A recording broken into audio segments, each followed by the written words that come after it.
Alors que nous maintenions près de nos bouches diamantées, le sable éblouissant et rude à votre oreille, le report du crâne paternel défoncé fleurissait de vos sexes, la violence, l'objet, le sang de ses aisselles.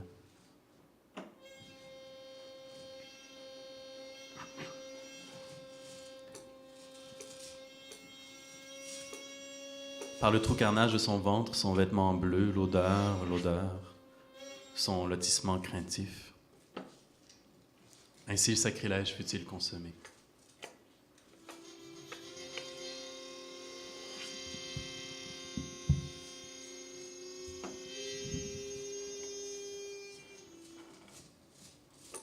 Contemplant ton corps, m'écoutant par la force des choses, par la force d'inertie, ta lourdeur.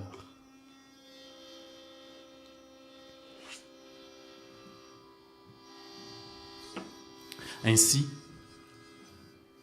je suis métisse. Je suis porteur du VIH. Je t'encule au travers de l'œil. Je suis émir. Je suis reine de Portland. Je suis américain.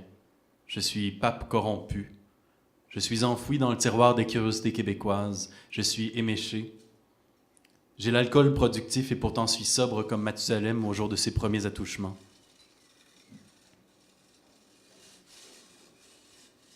Mon peuple en défaillance, en individualité. Y aura-t-il réparation?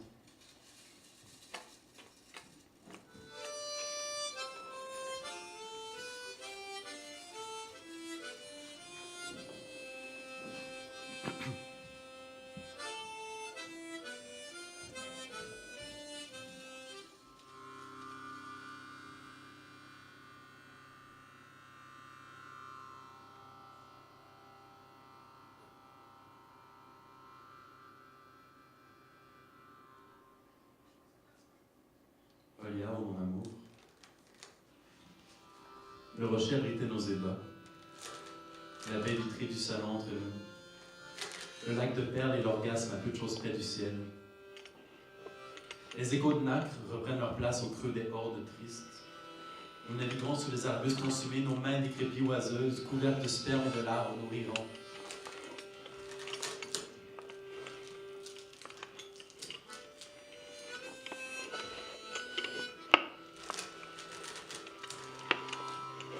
Pour ta patriarche, tu te caches une fois de plus sous les masses, rempli de noms, de culture, de culte, de faux cul. Richesse du savoir, de l'inaction, du rien à faire pour tout changer une chose à la fois. L'inacceptable chie des anges.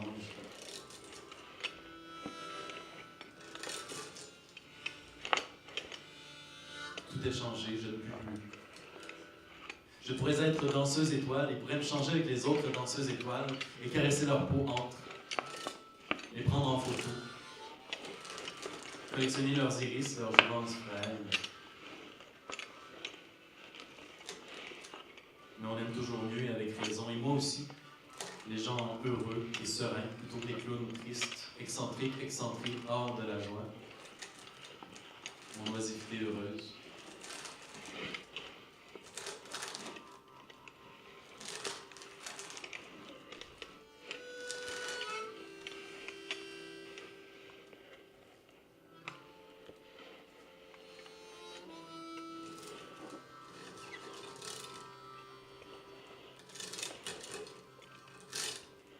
Ô ma tendre Oliac, sois bénie ta patience.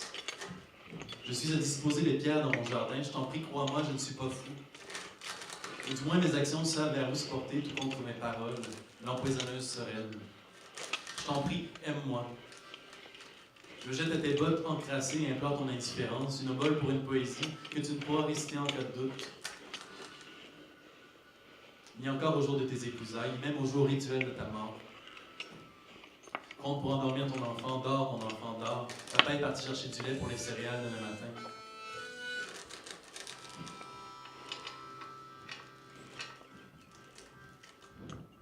Le café est froid, et pourtant personne ne semble vouloir le boire. Chaque matin, les coups, la violence, l'enfance moite. Où sont donc passés le roi Lear et sa petite princesse pornographe, et les samouraïs qui protégeaient l'ultime sens, l'honneur, l'hymen reconstruit à Balbec alors que sa mère dansait au Caire pour quelques imams. Ce fut un mariage sans histoire.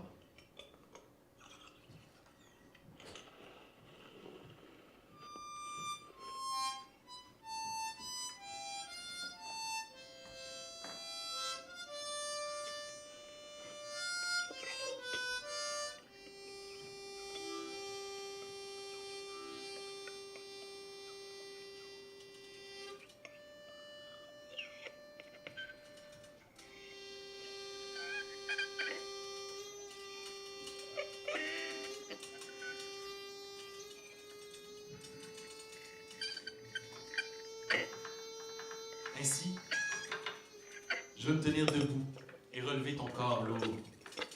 Voir dans le vent qui hurle les étoiles rire et rire.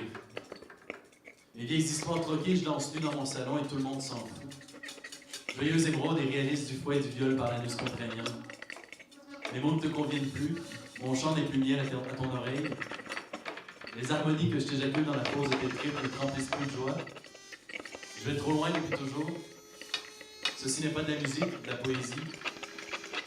Le ciel scintille de mille feux dorés au-dessus de Venise. Le fil rompu du conte, la parole, tant qu'elle continue, nous resterons en vie.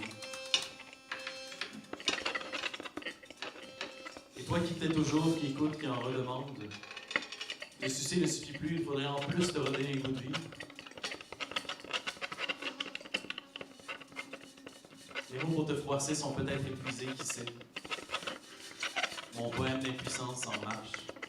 Mes organes en don pour l'humanité, peut-être mes cheveux aussi. J'espère pourtant, malgré le quintal, les enfants de la rue, un avenir heureux, un dénouement, un sens. L'enseignement pudique d'une langue morte dans le sous-sol de l'église, tout le monde comprend déjà. Moi, je ne suis que mes textes parvenus à droit de parole au chapitre. Les cris de douleur et de révolte contre l'abattement. Contre le cimetière Notre-Dame-des-Neiges, j'ai une place avec notre famille, entre Jean Drapeau et Maurice Richard. Écoutes-tu toujours sans raison? Cherches-tu toujours à comprendre ton état? Les fleuves résonnent d'heure en heure leur lancinante beauté, le miel, le sucre pour autant le désir. Ceci n'est pas un débat. L'épinette disloquée, la fortuite innocence. Pourtant la lumière entre les fibres jaunes de ton grand chandail de coton ouaté. Un petit animal au creux. Le dire. Les grêlons.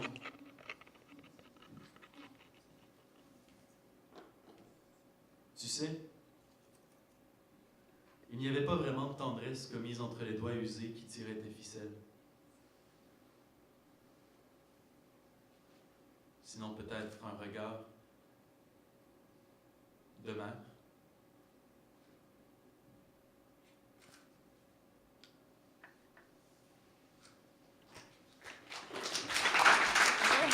On essaie-tu?